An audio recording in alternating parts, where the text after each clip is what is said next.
was about to build myself a bonfire, and then I got to thinking, why not share the science of what's going on with all of you? Fire can be really dangerous if you don't use it the right way. So when you're about to try this, make sure you have asked your family first if it's okay, and make sure you're respecting the fire. Make sure you are staying far enough away from it and using it wisely. It's a tool, not a toy. So just keep that in mind when you're working with fire. Now, there are a couple things you need to remember about what fire needs in order to survive. Just like us, it needs oxygen. If you smother your fire, then it will not keep going, which is why people stop, drop, and roll when they catch on fire. If you ever get fire on you, your goal is to get the oxygen away from the fire. When you roll on the ground, it smothers all the fire out, and the oxygen can't get to it anymore to help it keep burning.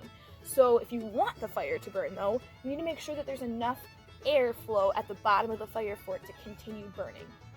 It's a big mistake people make when they're trying to make a bonfire. They stack all the wood on top and then try to light it, and maybe the fire burns for a little while, but there won't be enough airflow at the bottom to help keep fueling the fire. We also will not make the mistake that I used to make when I was a kid. I would try to burn an entire log at one time. That will not work. This is too much mass. So we need something that has a lot of surface area, but not very much mass. I mean, paper is derived from wood, so it's just a lot less mass, and there's a lot more area for it to burn. Another great thing that you can use to help your fire start is what we call tinder. Small, tiny sticks, no bigger than a blade of grass. These will burn really fast. They have very low mass compared to their surface area, so they will burn really, really fast. Now, what we'll do is place our paper right in the middle, and then start to stack this tinder around the outside. I've got many little pieces, and also it's really important that they're very dry. That helps a lot for your fire to start. If you use things like this that are still green, it won't work as well. Alright, so let's try this. I'm going to put a few more larger sticks on top. There we go. And notice how I'm keeping the base of it a little wider open so that more airflow can happen. Let's put this piece over here.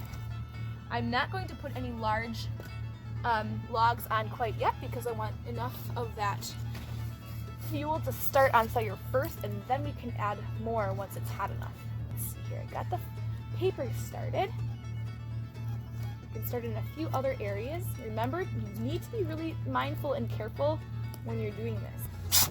So, the teepee style is better for if you're working in the rain because the outside of the teepee protects the inside fire from the wetness. So sometimes you might see an orange color, that would be the calcium in the wood burning, or a lilac color is the potassium in the wood burning. Every fire needs a spark to get it started, but then once that happens, it's all about the reaction between that oxygen and the wood, helping the fire go. Oh, it's wonderful. Now today it's really nice and windy, so the wind is really helping it burn fast, but on a different day, if it were having a harder time starting, you might need to blow on it really nice and steady and low toward the bottom of the fire so it can help get that energy going. Ooh, that's a lot of wind.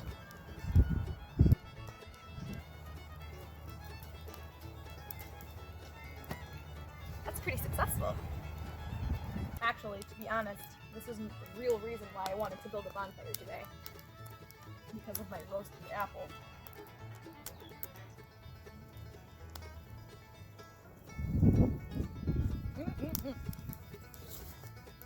I feel like I'm right back at Camp Y-Koda now. Got a little bit of cinnamon sugar, so now it's time to try. Ooh, can you hear that sizzle? Yum! Alright, I'll dip it. There we go. Mmm.